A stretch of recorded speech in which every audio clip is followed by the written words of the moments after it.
¿Cómo están? Hoy vamos a seguir con la segunda parte de lo que es el final de Didáctica de las Ciencias Sociales 1, que sería el de segundo año del profesorado de educación primaria. En esta segunda parte vamos a retomar a partir de la unidad número 2. La unidad número 2 abarca a partir de lo que es el recorte de alguna situación, de algún contenido, para hablar en este caso de las preguntas problematizadoras que van a ser la puerta de entrada a ese recorte de ese contenido en determinado espacio de enseñanza. Si bien podríamos trabajar con 3 tipos de preguntas dentro de lo que son las ciencias sociales, en este caso vamos a focalizar a las preguntas problematizadoras. Entonces, luego de la selección del contenido y de la formulación del recorte de la realidad que vamos a enseñar, vamos a utilizar como puerta de entrada, dijimos, las preguntas, pero no cualquier pregunta, porque tenemos diferentes tipos de preguntas para realizar. Vamos a trabajar a partir de las preguntas problematizadoras, que son las preguntas abiertas, aquellas que requieren de indagación para poder ser respondidas.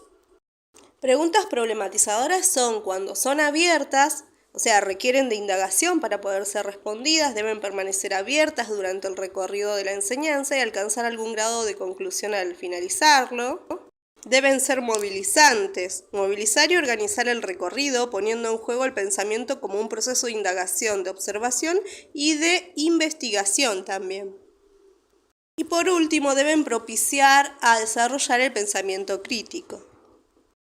Como afirma Isabelino Siede, una pregunta es problematizadora cuando invita a pensar con voz propia, con los conocimientos y las herramientas que cada uno tiene, en relación con otros. ¿En qué respuesta provisoria podemos formular? Se trata de preguntas que no tienen una respuesta definitiva, están abiertas a debate. Por ejemplo, ¿por qué es necesario el trabajo? Al abordar la segunda unidad de este contenido, lo que nosotros vamos a hablar es de los problemas del estudio y la enseñanza de las ciencias sociales a la hora de aplicarlas en el nivel primario. Tiene algunos obstáculos, algunas dificultades para lograr su aprendizaje debido a su nivel de abstracción, complejidad y distancia.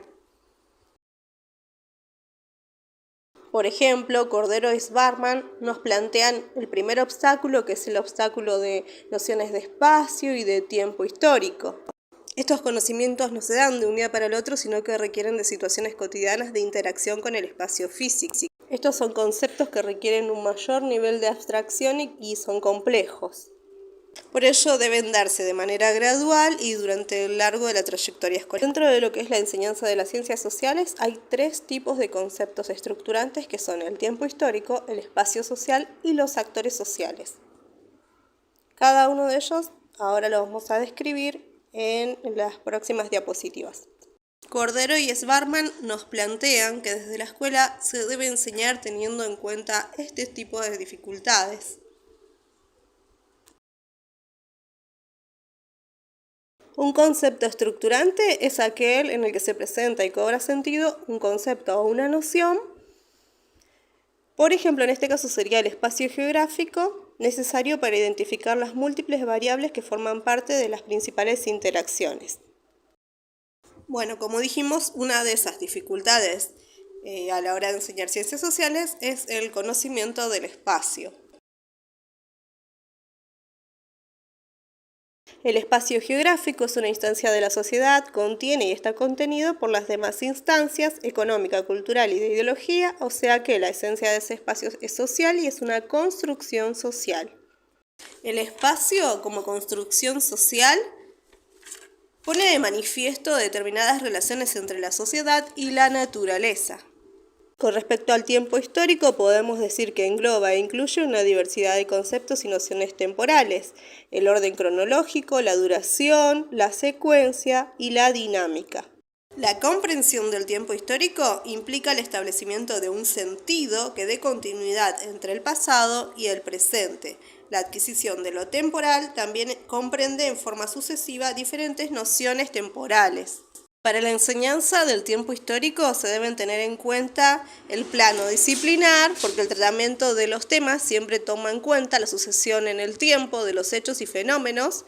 El plano psicológico, porque el tiempo implica una relación con el espacio y la causalidad. Y es también una de las dimensiones básicas de toda arquitectura cognitiva de una persona. Y el plano didáctico, que es de las nociones temporales dentro de lo que se desarrolla en el diseño curricular. Ahora vamos a pasar a los principios explicativos. El principio explicativo es conocer la razón de algo y todas las ciencias tienen principios explicativos. Toda ciencia intenta analizar y explicar, comprender aquello que se estudia, decir por qué ocurre algo. Enseñar ciencias sociales, específicamente la geografía, es procurar desarrollar en los alumnos actitudes científicas. De los principios explicativos en la geografía son, por ejemplo, el principio de la causalidad. Esto quiere decir que cuando hablamos de causalidad nos referimos a la conexión entre un fenómeno y otro. Una cosa da, algo existe porque algo motivó esa aparición de ese desarrollo. Son las relaciones entre una cosa y otra, entre un suceso y otro suceso dentro de un tiempo determinado. Otro de los principios es el principio de la complejidad social. Esto implica abordar diferentes dimensiones como políticas, económicas y sociales. Entonces la realidad social se presenta de una manera integrada y es necesario separar los elementos que la componen para poder analizarla en profundidad desde diferentes dimensiones. Además es importante el análisis de los actores sociales, porque ellos son los que intervienen en todo hecho a abordar. El otro principio es el principio de la multiperspectividad. Toda explicación está condicionada por la época y el lugar en el que se realiza, por los saberes científicos, por la concepción ideológica, por la metodología y la investigación utilizada. Es característica de las ciencias sociales la diversidad de miradas e interpretaciones acerca de los hechos que se están estudiando. Otro de los principios explicativos es el del cambio y la continuidad. En todas las sociedades hay experiencias, prácticas a lo largo del tiempo que se van configurando en una trama de relaciones sociales, donde hay cambios que se van dando a lo largo del tiempo, pero también hay continuidades. Todo presente es la consecuencia de la acción de la sociedad a lo largo del tiempo. En su actual configuración coexisten elementos originados en otras épocas con otros elementos que son fruto de la actualidad de la acción sobre dicho espacio.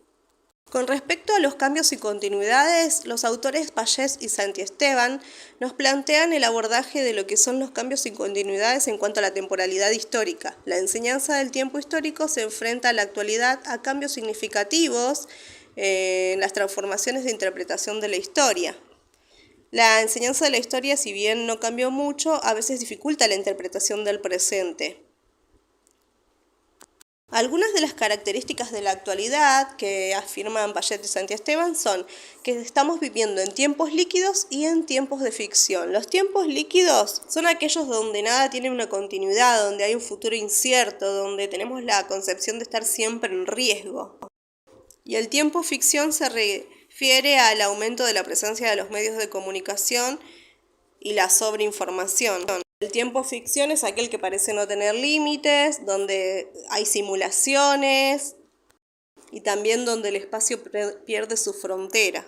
Para finalizar, estas diferencias entre lo que es el territorio, el espacio geográfico y el estado, para tener unas pequeñas definiciones de algunos de los tres conceptos. Hasta acá llegamos por hoy.